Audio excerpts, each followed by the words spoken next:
आंखें बंद। मंगलमय मंगल करण दीत राग विज्ञान नमो ताई जाते भये अरहंतादिमान करि मंगल करि हो महा ग्रंथ करण के काज जाते मिले समाज सब पावे निज पद राज पावे निज पद राज मिथ्या देवादिक भजे हो है मिथ्या भाव तज तिनको साचे भजो यह हित हेत उपाव यह हित हेत उपाव। मोक्ष मार्ग प्रकाशक नामक ये ग्रंथ है। आचार्य कल्प पंडित प्रवर टोडरमल जी साहब की चिंतन की गहराइयों से निकली हुई यह मौलिक रचना, एक एक शब्द एक एक वाक्य उनमें टोडरमल जी का गहन चिंतन स्पष्ट रूप से झलकता हुआ दिखाई देता है। क्षेत्रपाल पद्मावती आदि का प्रकरण आज हमारे को यहाँ शुरू करना है और कल तक हम यहाँ जो चर्चा आपके बीच में कर चुके हैं उन चर्चाओं में कुदेवादिक के पूजने के निषेध की चर्चा काफ़ी तर्क वितर्क और युक्तियों के माध्यम से की गई। किस किस प्रकार के देवी देवताओं को यह जीव किस किस मान्यता से पूज रहा है उसका विस्तृत वर्णन किया गया और यह बतलाया गया कि ये व्यंतरादिक देव तुम्हें रंच मात्र भी सुखी दुखी करने में समर्थ नहीं है।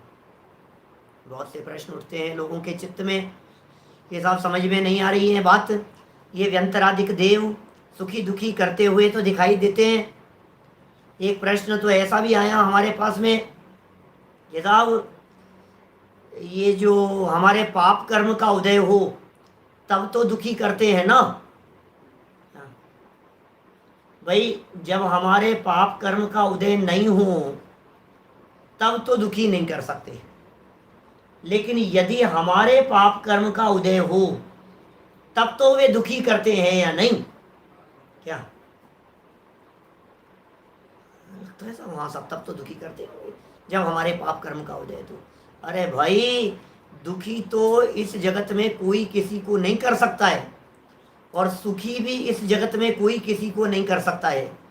प्रत्येक जीव अपने कर्म के उदयानुसार ही सुखी दुखी होते हैं। ये कर्म के उदयादिक भी निमित्त मात्र होते हैं। परद्रव्य इस जीव को सुखी दुखी कर सके ऐसा तीन काल में संभव नहीं है। आप व्यंतरादिक के पाप कर्म के उदय में सुखी दुखी करने की बात कर रहे हैं। मैं आपसे कह रहा हूं व्यंतरादिक तो छोड़िए, पाप कर्म का उदय भी आपको दुखी करने में समर्थ नहीं है ना। ये दुखी तो अपनी मान्यता से होता है, सुखी अपनी मान्यता को सुधार करके हो सकता है। इस जीव का सुखी होना और दुखी होना ये पर के ऊपर नहीं, ये अपने ऊपर निर्भर करता है। इसलिए पाप कर्म के उदय में व्यंतर दुखी करते हैं ये मान्यता भी बराबर नहीं है। हाँ, पाप कर्म के उदय में व्यंतर आदि को यदि विकल्प हो तो फिर वे करते हुए से दिखते हैं। भाई देखिए ऐसा है, आपने ये कहा कि साहब हमारे पाप का उदय और व्यंतर ने कुछ कर दिया तो पाप कर्म के उदय में तो छत भी गिर सकती है माथे पर। पाप कर्म के उदय में तो आपका बच्चा भी आपको जान से मार सकता है। पाप कर्म के उदय में तो आपका पड़ोसी भी आपके खिलाफ कुछ कर सकता है। तो ये तो पाप कर्म के उदय में तो जो होगा सो होगा, फिर अकेले व्यंतरों की ही क्या बात करें अपन। इसलिए असली जो निमित्त कारण है वो पुण्य और पाप कर्म का उदय है, और सुखी होना और दुखी होना ये किसी के अधीन नहीं है, यह अपने ही अधीन है।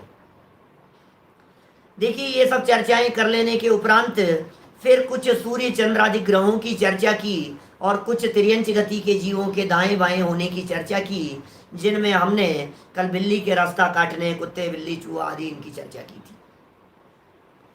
कुछ बातें छींक देने के संदर्भ में, कुछ बातें वास्तु के संदर्भ में, ये सब प्रकरण हम कल अपेक्षित विस्तार से आपके बीच में चला चुके हैं। और एक और प्रकरण आज एक नया शुरू हो रहा है इसी कुदेवों के प्रकरण में ही, जिसमें ये कह रहे हैं क्षेत्रपाल पद्मावती आदि पूजने का निषेध। ये एक हेडिंग दिए।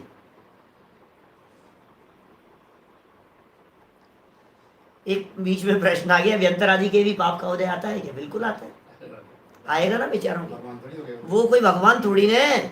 व्यंतर जो हैं, ये व्यंतर भी आखिर चतुर निकाय के देव हैं। ये व्यंतर भी संसारी प्राणी हैं। ये व्यंतर बहुत हल्की जाति के देव हैं। इनके पाप कर्म का उदय भी आता है, ये दुखी भी होते हैं, इनका जीवन भी पूरा होता है। ये मर करके एकेंद्रीय आदि में चले जाते हैं। पाप कर्म का उदय आएगा, किसको छोड़ेगा पाप कर्म का उदय? खोटे कार्य करने वाले, खोटे परिणाम रखने वाले, उनके पाप बंधता है, और जिनके पाप बंधता है उनके पाप उदय में भी आता है।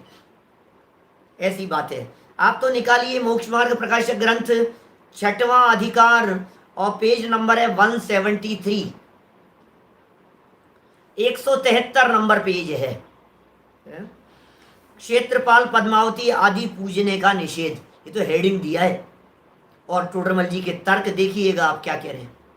देखो, यहां कोई कहे कि क्षेत्रपाल, दहाड़ी, पद्मावती आदि देवी, यक्ष यक्षिणी आदि जो जिन मत का अनुसरण करते हैं, उनके पूजन आदि करने में दोष नहीं है। ये प्रश्न यहां कोई कहे, कोई समझदार व्यक्ति, इस तरह 1.5 अकल वाला वो व्यक्ति इस प्रकार की बात कहे कि साहब इनके तो पूजने मानने में दोष नहीं है। देखो, एक बात यहाँ टोडरमल जी की शैली में ध्यान देने योग्य है। पीछे व्यंतरों की चर्चा की, व्यंतर देवों की, फिर उसके बाद में ज्योतिषीय देवों की चर्चा की, सूर्य चंद्रादिक की, और अब यहाँ भवनवासी देवों की चर्चा कर रहे हैं। ये जो है ना पद्मावती आदि, ये 4 प्रकार के देवों में से भवनवासी देव हैं। भवनवासी, व्यंतर, ज्योतिष और वैमानिक 4 प्रकार के देव होते हैं। ठीक है, तो व्यंतरों की चर्चा पहले हो गई भूत प्रेत आदि कह करके, फिर ज्योतिषियों के माध्यम से चर्चा कर ली, सूर्य चंद्र ग्रहों की चर्चा करके। अब भवनवासियों की चर्चा कर रहे हैं पद्मावती आदि कह करके। ठीक है ना। क्षेत्रपाल जो है, इन क्षेत्रपाल के संदर्भ में पंडित सदासुख दास जी ने व्यंतर शब्द का प्रयोग किया है, और टोडरमल जी ने इनको यहाँ भवनवासियों के साथ में रखा है। खैर जो भी हो, उनकी चर्चा अपन यहाँ कर रहे हैं। पद्मावती देवी हो चाहे हमारे धर्मेंद्र हो, ये तो निश्चित तौर पर भवनवासी ही हैं। कौन है, कैसा स्वरूप है, अभी उनकी चर्चा हम आपके बीच में यहाँ बताने वाले हैं। लेकिन ये लोगों का प्रश्न होता है भाई साहब कि मत मानो आप दूसरे देवी देवताओं को, लेकिन ये तो वे देवी देवताएं हैं जो जैन हैं भाई साहब। इनको तो जैनियों के अलावा कोई नहीं मानता है। मैं आपसे पूछ रहा हूं, बतलाइए पद्मावती को जैनों के अलावा क्या दूसरे धर्म दर्शन वाले भी मानते? हनुमान जी को तो मानते होंगे, गणेश जी आदि को तो मानते होंगे, और देवी देवताओं को तो मानते हैं। ख्याल में आ रही है बात? राम कृष्ण आदि को तो मानते हैं, लेकिन पद्मावती को हमारे बगल में कोई हिंदू धर्म वाले रहते हैं, वे थोड़ी ना मानते। पद्मावती को कोई दूसरे जाति वाले, दूसरे संप्रदाय वाले, वो लोग तो नहीं मानते हैं ना। इसलिए भैया पद्मावती की चर्चा तो हमारे ही शास्त्रों में है, धर्मेंद्र की चर्चा तो हमारे ही शास्त्रों में है, इसलिए ये तो हमारे ही देवी देवताएं हैं, और फिर ये सच्चे भक्त हैं और इनको हमारे को मानना चाहिए, भक्तों की रक्षा करने वाले हैं। ऐसे प्रश्न लोगों के चित्त में दिखाई देते हैं। टोडरमल जी उनका समाधान कर रहे हैं। उत्तर सुनो। जिन मत में संयम धारण करने से पूज्यपना होता है, लो जैन धर्म में पूज्य कौन है, पूज्यत्व का कारण बतलाया था पहले टोडरमल जी साहब ने इसी ग्रंथ में पेज नंबर 4 पर। पहले पंच परमेष्ठियों का स्वरूप बतलाया, पहले दूसरे नंबर पेज पे अनंतों का स्वरूप बतलाया, दूसरे पेज पर ही नीचे सिद्धों का स्वरूप बतलाया, फिर तीसरे पेज नंबर पर आचार्य उपाध्याय साधुओं का सामान्य स्वरूप बतलाया, फिर उसके बाद में आचार्यों की उपाध्याय की और साधुओं की चर्चा की 4 नंबर पेज तक, और 4 नंबर पेज पर नीचे ही उनके पूज्यत्व का कारण बतलाया। आप जानते हैं पूज्यत्व का कारण बतलाते समय उन्होंने क्या कहा था? उन्होंने कहा 2 कारणों से कोई भी व्यक्ति पूज्य होता है इस दुनिया में, सिर्फ 2 कारण है किसी भी व्यक्ति के पूज्य होने के। बोले क्या कारण है पूज्य होने के? बोले एक कारण तो ये है ज्ञान की विशेषता, और दूसरा है संयम वैराग्य। ये 2 हेतु बतलाए थे, और यहाँ 2 में से भी एक कारण को प्रमुख कर रहे हैं, क्योंकि ज्ञान तो दिखता नहीं है, वैराग्य और संयम दिखता है, सर चढ़ करके बोलता है, तो बोले संयम पूज्य है। अपने अष्टपाहुड़ नाम का एक ग्रंथ है, उस अष्टपाहुड़ ग्रंथ में दर्शन पाहुड़ की 18 नंबर की गाथा है। टोडरमल जी ने आगे चल करके 178 नंबर पेज पर 4-5 पेज बाद में उसको कोट किया है कुगुरु की चर्चा करते समय, और कहा है असंयमी ना वंदे हैं द्रगहीन वस्त्र विहीन भी। असंयमियों की पूजा नहीं होती। हमारे यहाँ जिन मत में 3 ही लिंग पूज्य हैं, मैंने बात कर, एक तो भगवान तो अलग ही हो गए, उनके अलावा 3 वेश हमारे यहाँ जैन परंपरा में पूज्य हैं। आगे आएगी चर्चा, तब तो करेंगे ही 2-5 दिन बाद में, लेकिन वे 3 वेश कौन कौन से हैं? एक तो है दिगंबर मुनिराजों का वेश, निर्ग्रंथ दिगंबर मुनिराज 28 मूल गुणों का पालन करने वाले, वे चाहे भावलिंगी हो चाहे द्रव्यलिंगी हो, दोनों प्रकार के मुनिराज पूज्य हैं।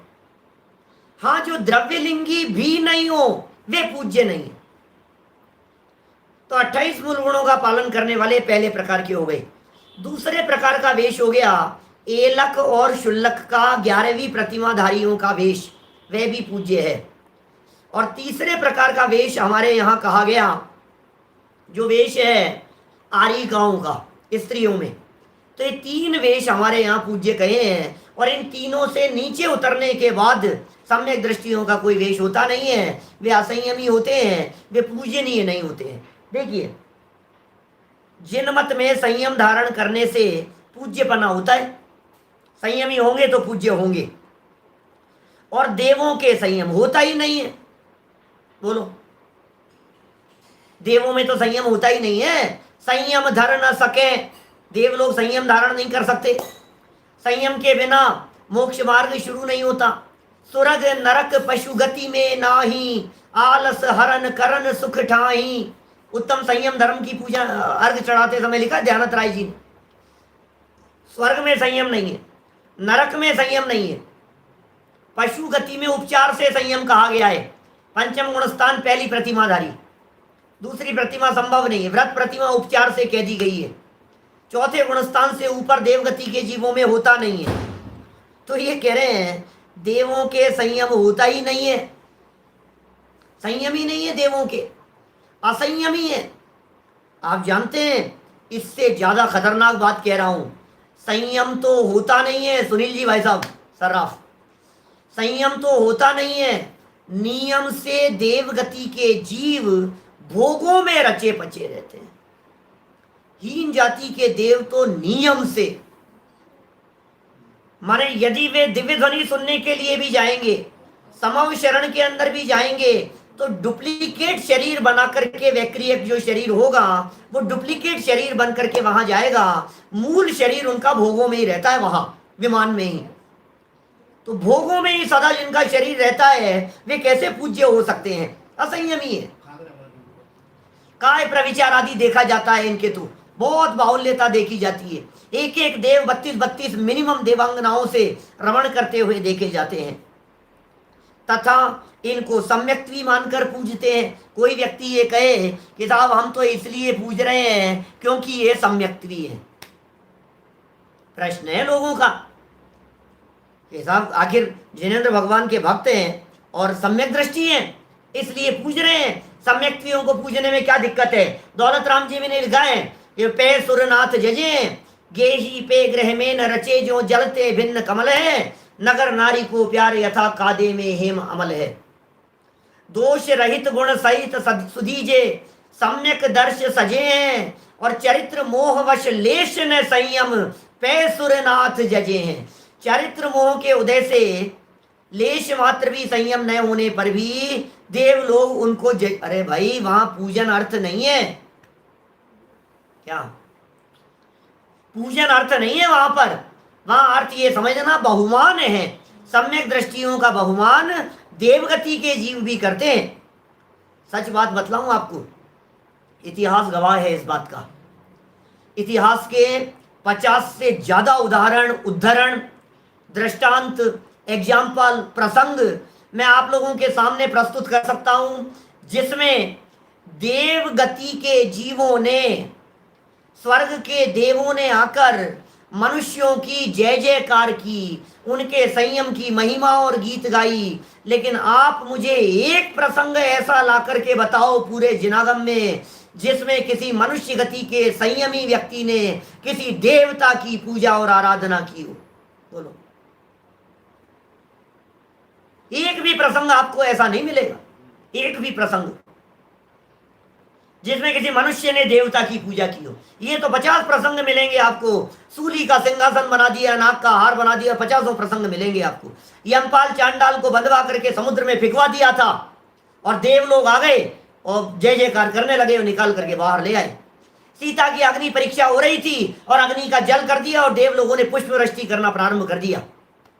सती अंजना के लिए देव आ गए और मनोरमा के लिए देव आ गए और अनंगसरा के लिए आ गए और उसके लिए आ गए। बहुत प्रसंग मिलेंगे आपको। माने मनुष्य गति के जीवों के लिए तो देव लोग आकर के जय जयकार करते हैं, भक्ति करते हैं, पुष्प वृष्टि करते हैं, लेकिन मनुष्य गति के जीव देवों की जय जयकार करते हुए हमें पूरे इतिहास में, पूरे पुराणों में कहीं नहीं दिखाई दे रहे। अब यहाँ छोटा सा प्रश्न है आप लोगों से, आप ही बताइए बंधुओं, जिसकी पूजा की जा रही है, जिसकी जय जयकार की जा रही है, वो महान है या जो जय जयकार कर रहा है वो महान है?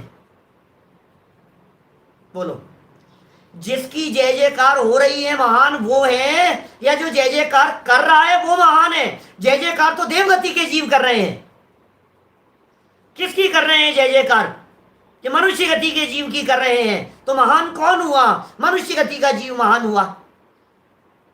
और तू मान रहा है देवगति के जीवों को। भाई तरसते हैं देव लोग मनुष्य जन्म की प्राप्ति के लिए।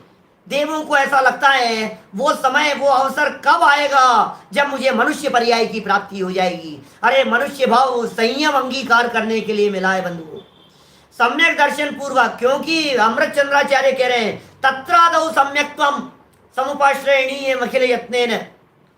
सबसे पहले सम्यक दर्शन की प्राप्ति करो, फिर सम्यक ज्ञान पूर्वक व्रताधिक अंगीकार करो, मुनिव्रत अंगीकार करो। देव लोग आएंगे आपके चरणों में, अपना मुकुट आपके चरणों में ला करके धरेंगे, ऐसे ऐसे आ जाएंगे देव लोग। देखो ये कह रहे हैं सम्यक भी मान करके पूजते हैं। भाई साहब हम तो सम्यक दृष्टि इसलिए पूजते हैं। तो टोडरमल जी कह रहे हैं सो भवनत्रिक में सम्यक्त्व की भी मुख्यता नहीं है क्या? वे भवनत्रिक के देव हैं, वे भवनवासी हैं, व्यंतर हैं, ज्योतिष हैं, उनमें सम्यक्त्व की मुख्यता होती ही नहीं। अरे मुख्यता क्या नहीं होती है? जन्म लेते समय तो नियम से मिथ्या दृष्टि होते हैं क्या? नियम से मिथ्या दृष्टि होते हैं, नियम से। सम्यक दृष्टि जीव मरकर भवनवासी नहीं होता। सम्यक दृष्टि जीव मरकर ज्योतिषी देव नहीं होता। सम्यक दृष्टि जीव मरकर के व्यंतर नहीं होता। सम्यक दृष्टि मरकर के नारकी नहीं होता। नरक के का मतलब यदि सम्यक दर्शन के बाद में यदि वो आयु बांधे तो नरक आयु नहीं बांधता। विकलत्रय नहीं होता, स्त्री नहीं होता, नपुंसक नहीं होता, खोटे कुलों में जन्म नहीं लेता, म्लेच्छादि में जन्म नहीं लेता, दरिद्री नहीं होता, अंग भंग नहीं होता। सम्यक दृष्टि ज्ञानी जीव। तो मैं आपसे पूछता हूं कि जिन जगहों पर सम्यक दृष्टि जीव जन्म ही नहीं ले सके वो स्थान अच्छे होंगे कि खोटे स्थान होंगे? बताइए, क्या लगता है आपको? नियम से खोटे स्थान है? क्यों नहीं है? सम्यक दृष्टि जीव, ज्ञानी जीव, पंचम गुणस्थानवर्ती जीव, छठे सातवें गुणस्थानवर्ती जीव, कोई भी जीव ऊपर वाले पात्र जीव मर करके उन जगहों पर जन्म ही नहीं ले रहे हैं। यदि वे पात्र जीव वहां जाकर के जन्म नहीं लेते, इसका मतलब वो स्थान अच्छे नहीं है, वो स्थान खोटे स्थान है, वो स्थान बुरे स्थान है, वो स्थान श्रेष्ठ स्थान नहीं है। ख्याल में आ रही है बात? तो जो स्थान ही अच्छा नहीं है, उस स्थान पर जिन्होंने जन्म लिया है, नियम से मिथ्या दर्शन के साथ में जन्म लिया था, कि साहब बाद में सम्यक दर्शन ले लिया होगा, सम्यक दृष्टि होंगे, हमारे जिनेंद्र भगवान के भक्त हैं। आप क्या बात कर रहे हैं? भगवान के भक्त हैं साहब, ले लिया होगा सम्यक दर्शन। तो ले लिया होगा ना, संभावनात्मक बात ही तो कर रहे हो, उनके सम्यक्त्व की गारंटी तो नहीं है। किन की बात कर रहे हैं? पद्मावती, दहाड़ी, क्षेत्रपाल, यक्ष, यक्षिणी, ये जो है इन सब के सम्यक दर्शन की गारंटी तो नहीं है ना। यदि तुम सम्यक्त्व से ही पूजते हो तो देखो टोडरमल जी लिख रहे हैं आगे, यदि सम्यक्त्व से ही पूजते हैं तो सर्वार्थ सिद्धि के देव, लोकांतिक देव, उन्हें ही क्यों न पूजे? लोकांतिक देवों को पूजो ना, नियम से सम्यक दृष्टि है। सर्वार्थ सिद्धि के देवों को पूजो ना, नियम से सम्यक दृष्टि है। सौधर्मादि जो इंद्र है, दक्षिणेंद्र, सब नियम से सम्यक दृष्टि है। न केवल सर्वार्थ सिद्धि के सारे देव सम्यक दृष्टि हैं, विजय, वैजयंत, जयंत, अपराजित और सर्वार्थ सिद्धि, ये 5 प्रकार के अनुत्तर विमान हैं, ये सब भी सम्यक दृष्टि है। उनसे थोड़ा सा नीचे उतरो, 5 अनुत्तर विमानों से नीचे तो 9 होते हैं अनुदिश विमान, उनमें भी नियम से सब सम्यक दृष्टि है। अनुदिश वालों को पूजो, 5 अनुत्तर विमान वालों को पूजो, जिनके सम्यक दर्शन की गारंटी है, जिनके सम्यक दर्शन का नियम है, उनको पूजो। लेकिन सच्चाई तो ये है, पूज्य तो वो भी नहीं है। ध्यान देना, ये बात तो पहले ऊपर कह चुके हैं, पूज्य तो सम्यक दृष्टि भी नहीं है। क्या? सम्यक दृष्टि भी पूज्य नहीं है। लेकिन तुम कह रहे हो ना कि सम्यक दृष्टि है इसलिए पूज लो, तो भाई सम्यक दर्शन की गारंटी नहीं है उनके। अब पद्मावती सम्यक दृष्टि है या नहीं है, भवन वासियों के देव हैं, अब क्या पता। आप जानते हैं, लोग कहते हैं साहब ये रक्षा करने के लिए आ गए थे, पार्श्वनाथ भगवान की रक्षा करने के लिए आ गई थी, धर्मेंद्र रक्षा करने के लिए आ गए थे, पद्मावती रक्षा करने के लिए आ गई थी, लोग कहते हैं ऐसा।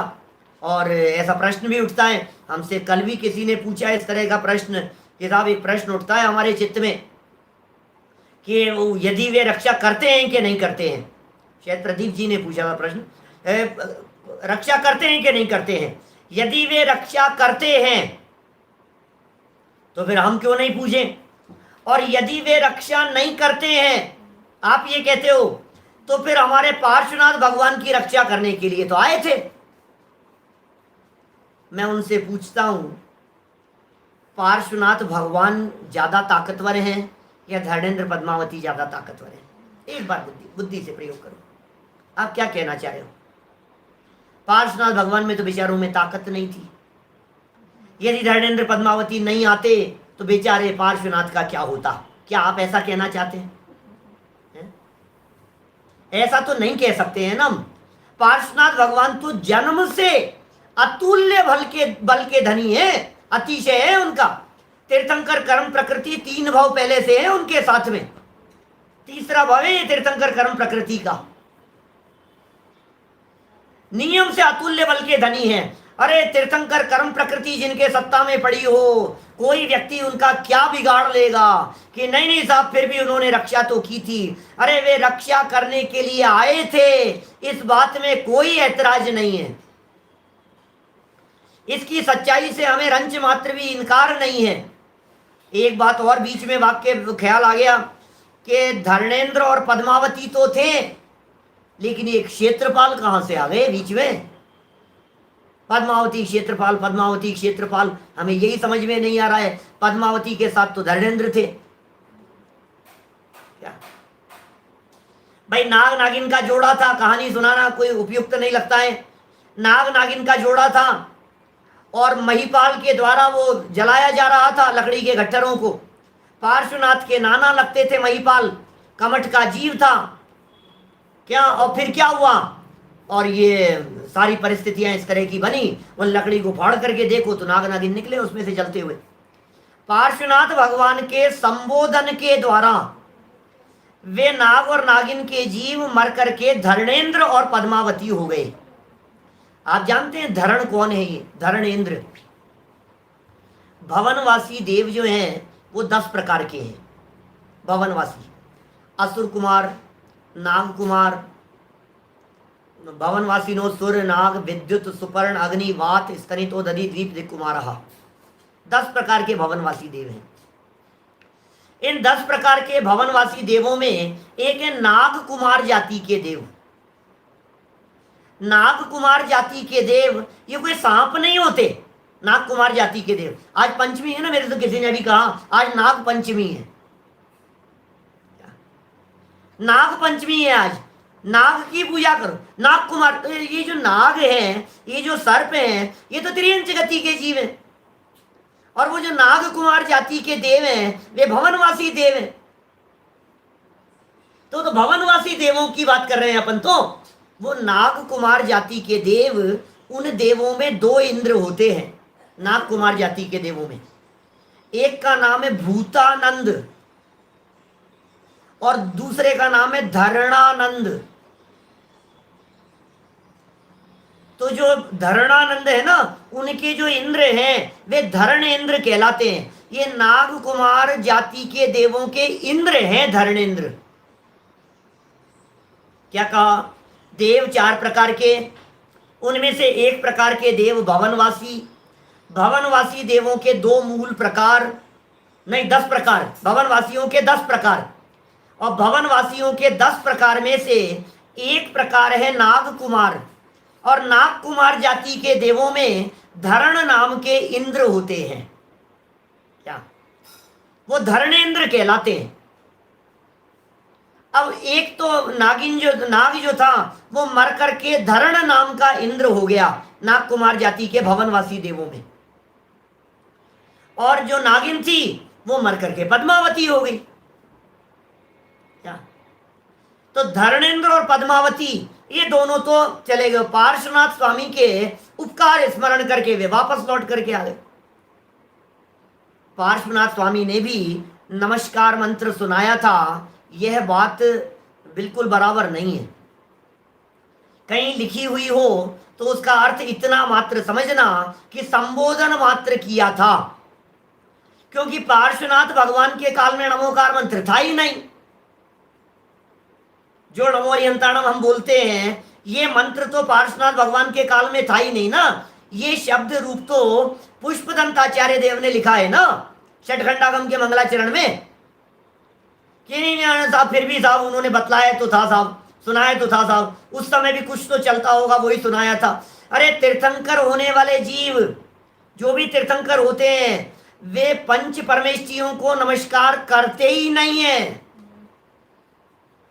दीक्षा लेते समय भी नमः सिद्धिभ्य बोल करके दीक्षा लेते हैं, माने उनका मस्तक सिद्ध भगवान के अलावा किसी और के आगे झुकता नहीं है। तो वे अनंत सिद्ध आचार्य उपाध्याय साधुओं को वंदन करने वाला नमोकार मंत्र कैसे सुना सकते हैं? क्या तो नाग नागिन को नमोकार मंत्र सुनाया था, अब ये तो बात ही नहीं बैठती है। क्या अब नमोकार मंत्र सुनाया था, नमोकार मंत्र सुनाया था। भाई घटना सच्ची है, राजकुमार पार्श्वनाथ ने कुछ तो सुनाया था, ये तो नक्की है। क्या अब जो भी संबोधन दिया हो राजकुमार पार्श्वनाथ ने, अब उस संबोधन से थोड़े नाग नागिन के परिणाम संभले और परिणाम संभल करके वे चले गए भवनवासी देवों में। अब प्रसंग इस तरह का बना कि जब इनके केवलयान होने का काल था, पार्श्वनाथ स्वामी तपश्चरण कर रहे थे, तो वहां से निकला कौन? संवर देव। वो वही था कमठ, 10 भाव पहले का भाई, मरुभूति का भाई, सगा भाई था। अब वो वहां से ऊपर से निकल रहा था, उसका विमान रुक गया, क्योंकि जहां तीर्थंकर के बनने वाले जीव बैठे हो उनके ऊपर से कोई जीव निकल नहीं सकता है। विमान अटक गया, बोले इसने रोक दिया। अवधि ज्ञान का प्रयोग करने पर पता लगा ये तो वही है, मेरा दुश्मन। गुप्तक करना शुरू कर दिया। संवर देव ने, जो कमठ का जीव था, और फिर जैसे इस बात का पता लगा, किसको, धर्मेंद्र और पद्मावती को, वे रक्षा करने के विकल्प से उनकी रक्षा करने के लिए आ गए। ख्याल में आ रही है बात? धर्मेंद्र ने उन्हें उठा लिया और पद्मावती ने फन फैला लिया। बराबर, रक्षा करने के विकल्प से आए हैं, लेकिन इसका अर्थ गलती से भी ये मत समझ लेना कि उन्होंने बचा लिया। वे तो सुरक्षित ही थे। मैं ये कह रहा हूं, दारा सिंह को पीटने के लिए कोई व्यक्ति आए, क्या दारा सिंह मर गए, अब तो परलोक सिधार गए। दारा सिंह को मारने के लिए कोई साधारण सा कोई आदमी आया, पीटने के लिए, और घर में कोई 2 साल का बच्चा था। वो देख करके कहे, दादाजी आप चिंता मत करो, मैं आपको बचाने के लिए आता हूं। और वो बच्चा दौड़ करके आ गया, और जो पीटने की कोशिश कर रहा है ना दारा सिंह को, दारा सिंह मजे से बैठे, हाँ और पीट ले। ये बच्चा थोड़ा सा कोशिश कर रहा है, तो बताओ उस बच्चे ने दारा सिंह को बचाया कि नहीं बचाया?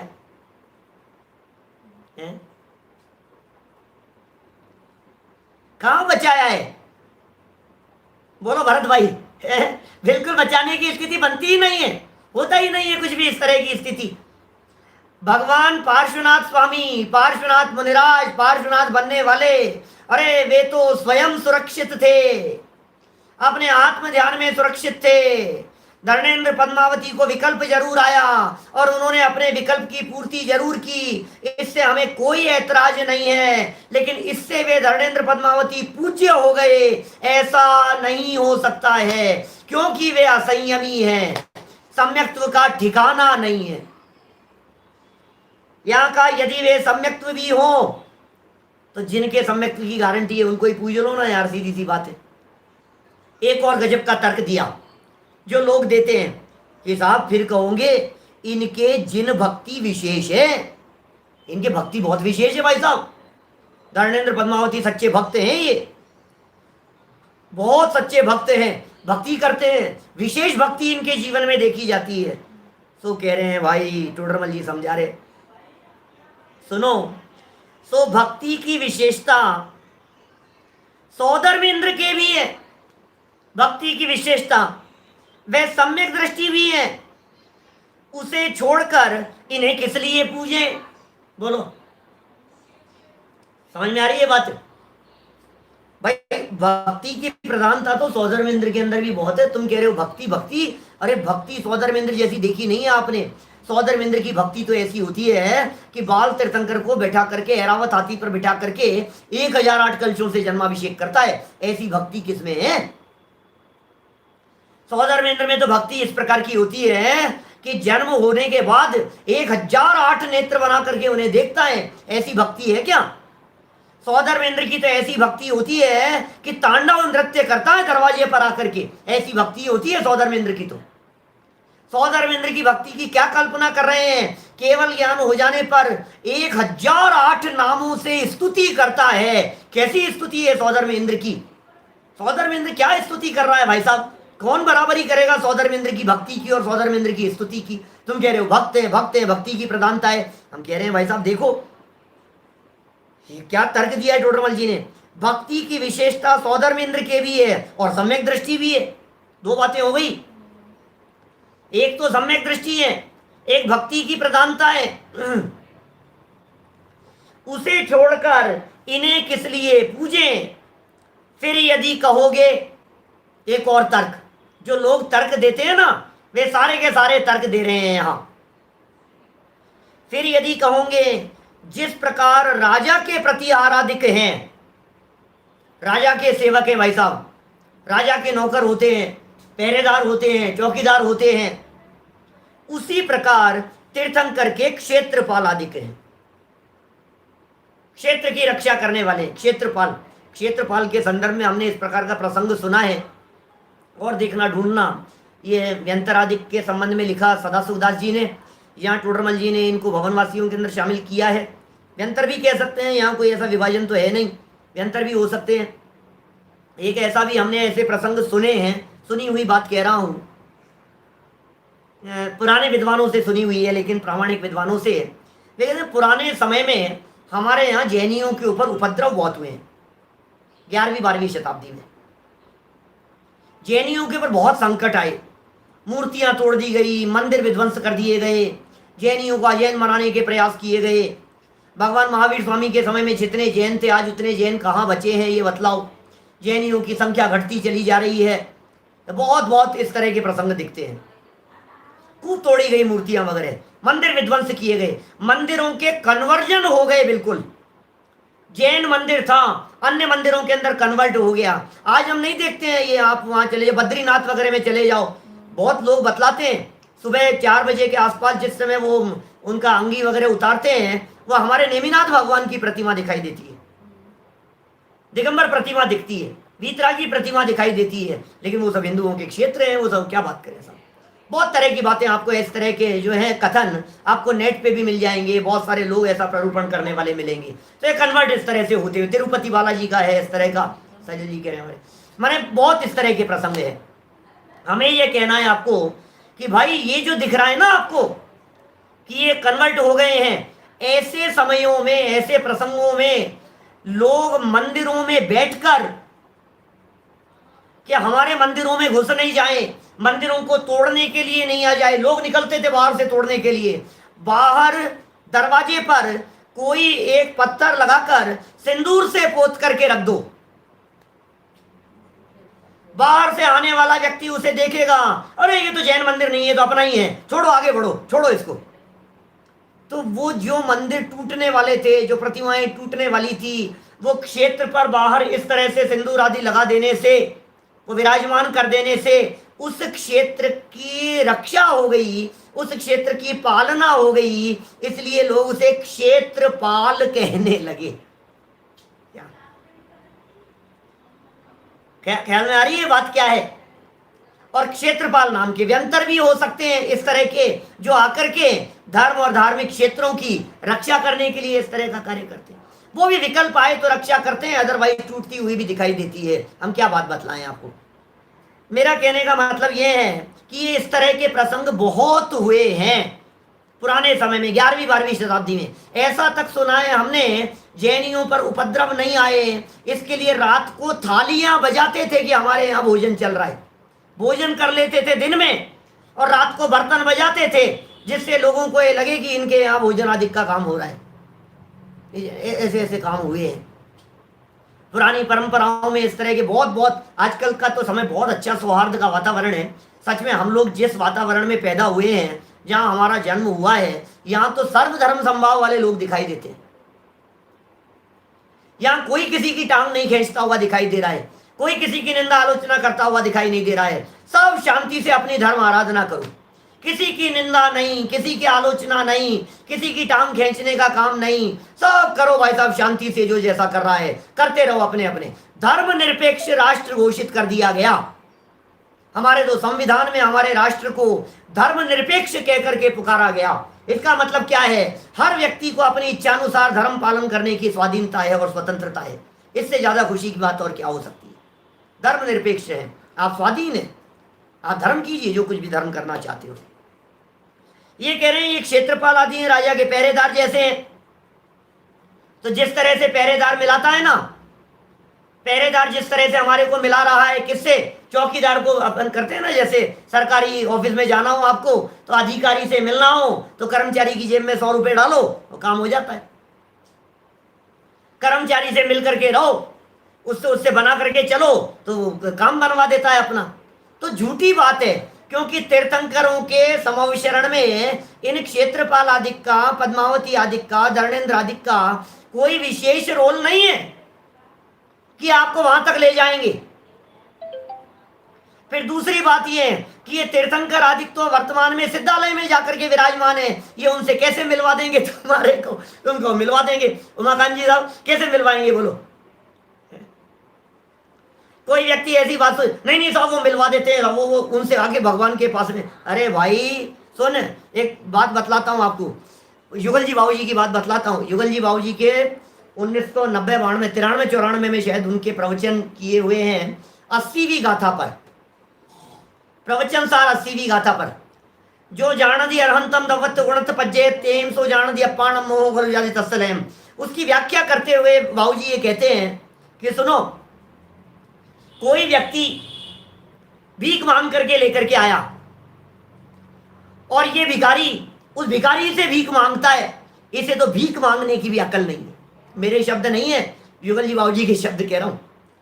इस मूर्ख में तो भीख मांगने की भी अकल नहीं है। अरे बेवकूफ, ये जहां से लेकर के आया है तू डायरेक्ट वहीं जाकर के क्यों नहीं ले लेता है? क्या तुम ना पिछान्या आन मान्या देव विविध प्रकार जी। प्रभु पतित पावन स्तुति में बोलता है, रोजाना बोल रहा है, हे जिनेंद्र देव, मैंने आपको नहीं पहचाना और अन्य देवी देवताओं को मानता रहा, और या बुद्धि सेती निज न जान्यो भ्रम गिन्यो हितकार जी। भव विकट वन में कर्म बैरी ज्ञान धन मेरो हरियो, तब इष्ट भूलियो भ्रष्ट होए अनिष्ट गति धरतो फिरियो।